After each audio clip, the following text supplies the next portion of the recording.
At RM Career Point, we help you learn, grow, and succeed. Hello champions, स्वागत है आपका आरंभ career point. दोस्तों, सुबह उठते ही जो हम न्यूज़पेपर पढ़ते हैं, टीवी पर न्यूज़ देखते हैं या सोशल मीडिया स्क्रॉल करते हैं, इसे ही कहते हैं मास मीडिया। लेकिन क्या आप जानते हो कि मास मीडिया का इतिहास क्या है? यह कैसे शुरू हुआ? आज इस वीडियो में हम इस पूरे चैप्टर को एक मज़ेदार टाइमलाइन के ज़रिए सीरियल वाइज समझेंगे, जिससे बोर्ड एग्ज़ाम का एक भी ऑब्जेक्टिव या लॉन्ग आंसर मिस नहीं होगा। चलिए फिर शुरू करते हैं। शुरुआत करते हैं स्टेज 1 से। जब प्रिंटिंग प्रेस नहीं थी, तब राजा महाराजा अपने आदेश स्तंभों यानी पिलर्स पर लिखवाते थे या मुनादी करार मुनादी कराकर लोगों तक बातें पहुंचाते थे। लेकिन फिर आया डॉन ऑफ प्रिंट। ये देखिए, डॉन ऑफ प्रिंट यानी न्यूज़पेपर्स। अब ये मुख्य नाम और वर्ष याद रखो, याद कर लो। उसमें से फर्स्ट, बंगाल गैजेट। यह भारत का पहला इंग्लिश न्यूज़पेपर था जिसे जेम्स हिकी ने शुरू किया था। उसके बाद सेकेंड, दर्पण 1832। इसे बाल शास्त्री जांभेकर जी ने शुरू किया था, जिन्हें हम फादर ऑफ मराठी जर्नलिज्म भी कहते हैं। Third, Kesari and Maratha 1881। British Raj के खिलाफ लोगों लोगों में जागृति लाने के लिए लोकमान्य तिलक और गोपाल गणेश आगरकर जी ने इन अखबारों की शुरुआत की थी। उसके बाद स्टेज 2, मॉडर्न इलेक्ट्रॉनिक मीडिया।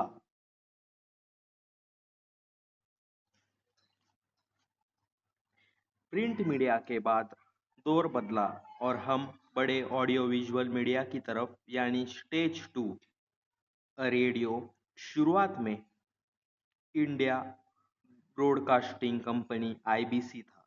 फिर 1936 में यह बना ऑल इंडिया रेडियो एयर। बाद में मशहूर कवि पंडित नरेंद्र शर्मा जी के सुझाव पर इसका नाम बदलकर आकाशवाणी रखा गया। इसके बाद हम कर रहे हैं बी, टेलीविज़न। हमारे देश के पहले राष्ट्रपति डॉक्टर राजेंद्र प्रसाद जी ने 1959 में दिल्ली दूरदर्शन केंद्र का उद्घाटन किया था।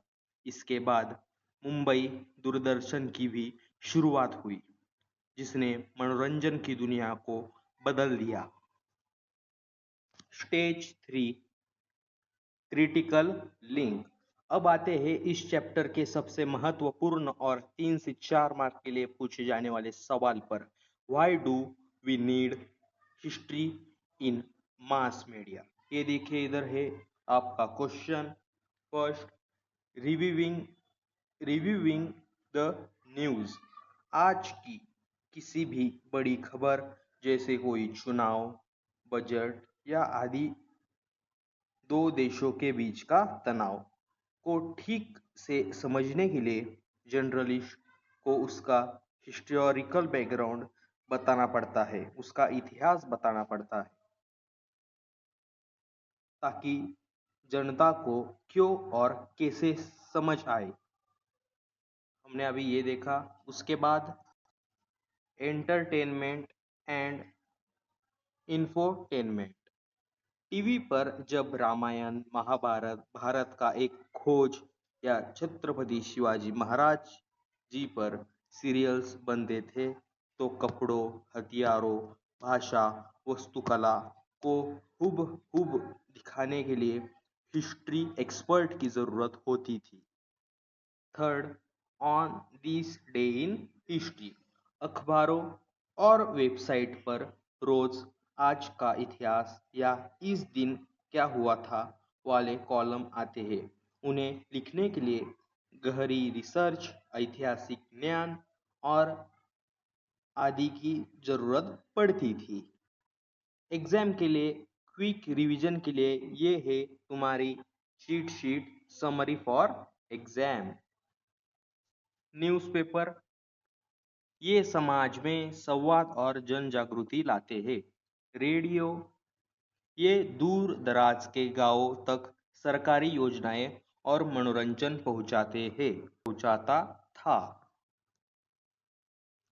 टेलीविजन यह सुरक्षता की कमी को पाटता है, bridge the gaps of literacy, क्योंकि इसे कोई भी देखकर आसानी से समझ सकता है।